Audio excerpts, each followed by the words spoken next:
Maksud ICT.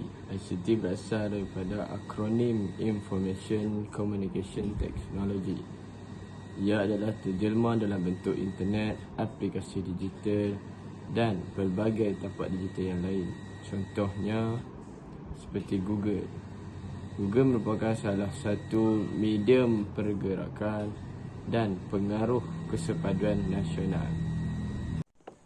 Assalamualaikum warahmatullahi wabarakatuh. Nama saya Ainul Najwa binti Ahmad Syukri.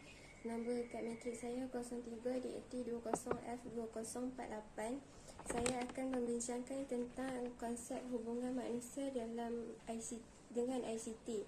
Menurut Elun, teknologi sebagai kajian sistematik ke atas kerja yang dilakukan dan ia menuju ke suatu matlamat.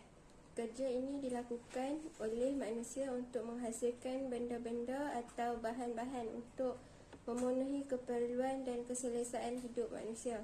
Kerja boleh dilakukan secara mekanikal, iaitu dibuat dengan sedikit atau tanpa langsung menggabung fikiran. Seterusnya saya akan membincangkan tentang kebaikan teknologi kepada manusia. Kebaikan teknologi kepada manusia terbahagi kepada 5. Yang pertama ialah memudahkan kerja seharian. Sebagai contoh, kegunaan mesin basuh dapat meringankan kerja di rumah. Kebaikan yang kedua ialah dapat menjimatkan masa. Perkembangan pesat teknologi dan pengangkutan seperti MRT menjimatkan masa perjalanan dari satu destinasi ke destinasi yang lain. Kebaikan yang ketiga ialah memudahkan komunikasi. Kecanggihan teknologi masa kini memberi banyak kemudahan komunikasi kepada manusia seperti penggunaan telefon dan sosial media. Kebaikan teknologi yang keempat ialah teknologi perubatan dapat mengawal dan merubat penyakit. Perkembangan teknologi perubatan telah membantu menyelamatkan manusia. Sebagai contoh, penggunaan kemoterapi kepada pesakit-pesakit kanser. Kebaikan teknologi yang terakhir ialah dapat meningkatkan pengeluaran. Penggunaan pelbagai jenis mesin dan peralatan berjaya meningkatkan pengeluaran tenaga buruh. Sebagai contoh, penggunaan mesin dalam penyediaan makanan. Selamat sejahtera Ustaz dan kawan-kawan. Nama saya Lim Ji Wei dan saya akan terang etika dan peradaban dalam penggunaan ICT. Yang maksud etika adalah satu prinsip moral atau nilai yang menjadi pegangan individu atau sekumpulan manusia. Yang maksud peradaban pula adalah satu sistem tahap perkembangan sosial dalam sesuatu bangsa, kemajuan sosial atau kebudayaan dalam sesuatu bangsa. Sekarang ni, penggunaan ICT adalah seperti di dalam kehidupan kita sepenuh. Contohnya komputer, internet dan telefon bimbit. Kita tidak memantau maklumat yang dikongsi, terutamanya maklumat peribadi dalam sosial media, contohnya Facebook, Insta dan WhatsApp. Seterusnya, kita haruslah pengguna ICT melayari internet dengan betul. Contohnya, kita tidak menyunting sesuatu ke arah negatif dan tidak menyunting video dan gambar orang lain. Selain itu, kita haruslah sentiasa menghormati pengguna yang lain. Contohnya, kita tidak mengambil bahan dari internet untuk penggunaan sendiri sepenuh. Akhirnya, penggunaan ICT boleh ketahui lokasi diri di dalam alam sekitar dan boleh ketahui apa-apa berlaku di negara kita dengan secepat masa. Terima kasih. Era penulisan. Sejak tahun 4000 Masihi, sebelum buku dicipta, orang Sumatera menulis pada papan batu. Apabila buku dicipta, buku penting disalin semula dengan tulisan tangan oleh individu yang mempunyai tulisan yang kemas. Oleh itu, pengetahuan tidak dapat berkembang dengan luas kerana bahan bacaan terhad dan menjadi milik eksklusif mereka yang boleh membaca. Era percetakan pada tahun 1456, terciptanya mesin cetak oleh Gutenberg dari negara Jerman. Teknologi percetakan telah wujud di negara China sekitar tahun 1041 dengan terciptanya kertas dan mesin taip cerak di China. Dengan penemuan teknologi percetakan ini, lebih banyak buku dapat dicetak dan diedarkan.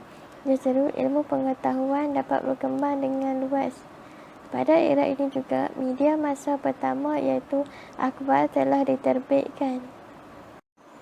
Era telekomunikasi pada tahun 1844, apabila Morse telah mencipta telegraf, teknologi ini membolehkan manusia berkomunikasi pada jarak jauh. Banyak ciptaan lain telah muncul dalam era ini seperti telefon, radio dan TV. Hingga hari ini, telekomunikasi memainkan peranan yang penting dalam setiap urusan komunikasi kita semua. Era interaktif atau salin bertindak bermula pada tahun 1946 telah terciptanya komputer. Dalam era ini, orang ramai perlu aktif untuk mendapat dan memilih maklumat yang dikehendaki kerana terdapat banyak sumber maklumat dalam pelbagai bentuk yang dapat digunakan. Di samping itu, teknologi pada era ini juga membolehkan integrasi pelbagai media yang juga dikenali sebagai convergence dan menghasilkan media yang mempunyai kepelbagaian fungsi. Yang ketiga ialah evolusi dan pengglobalan teknologi. Evolusi ialah perkembangan atau pembentukan yang terjadi baik dalam kebudayaan atau biologi. Globalisasi ialah usaha yang melibatkan pergerakan modal, manusia, barangan, maklumat dan budaya yang membuatkan dunia mengecil, dan satu perkara yang merealisasikan proses globalisasi ini adalah perkembangan dalam teknologi komunikasi. Teknologi komunikasi ialah perkakasan sosio-organisasi dan nilai sosial yang dialami oleh individu semasa mengumpul, memproses dan bertukar-tukar maklumat dengan individu lain. Rogers pada tahun 1991 telah mengkategorikan perkembangan sejarah ICT kepada 4 era utama, iaitu yang pertama era penulisan, yang kedua era percetakan, yang ketiga era telekomunikasi, dan yang keempat era interaktif atau saling bertindak.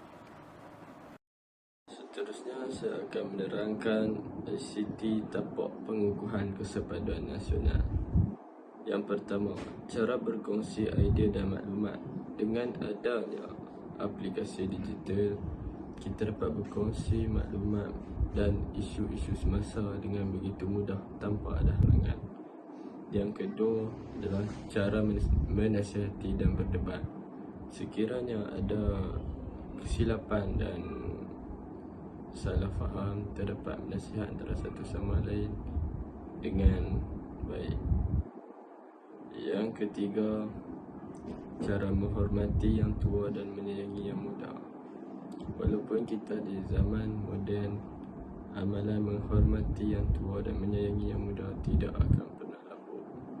Kita haruslah menitik beratkan amalan ini. Yang keempat, cara menyantuni etnik berbeza. Dengan ada internet, aplikasi digital dan berbagai tapak digital yang lain, kita dapat mengenali etnik-etnik atau bangsa-bangsa yang lain dengan begitu mudah. Yang terakhir ialah cara menguruskan privasi diri.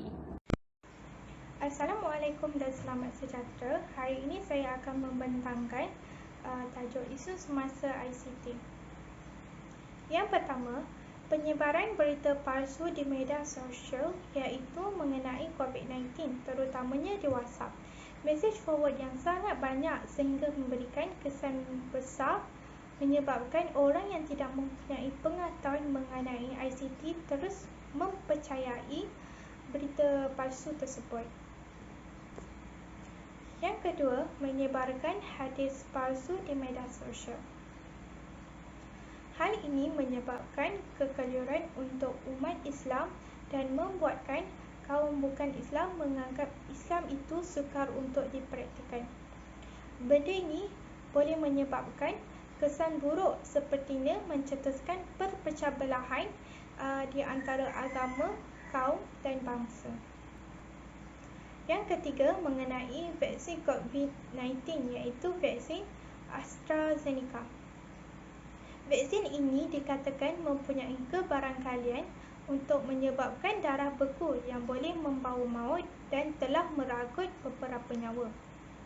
Hal ini diakui oleh pihak berkuasa kesihatan seluruh dunia berkaitan vaksin AstraZeneca dan kumpulan darah beku dengan kebarangkalian yang sangat kecil iaitu 0.004%.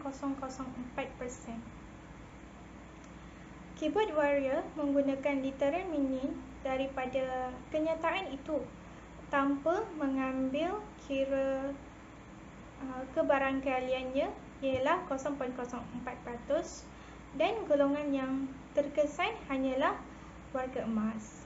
Berdasarkan kajian Agensi Perubatan Eropah, dia berkata risiko gumpalan darah beku ialah 1 dalam 100,000 dengan sikit perbezaan mengikut peringkat usia.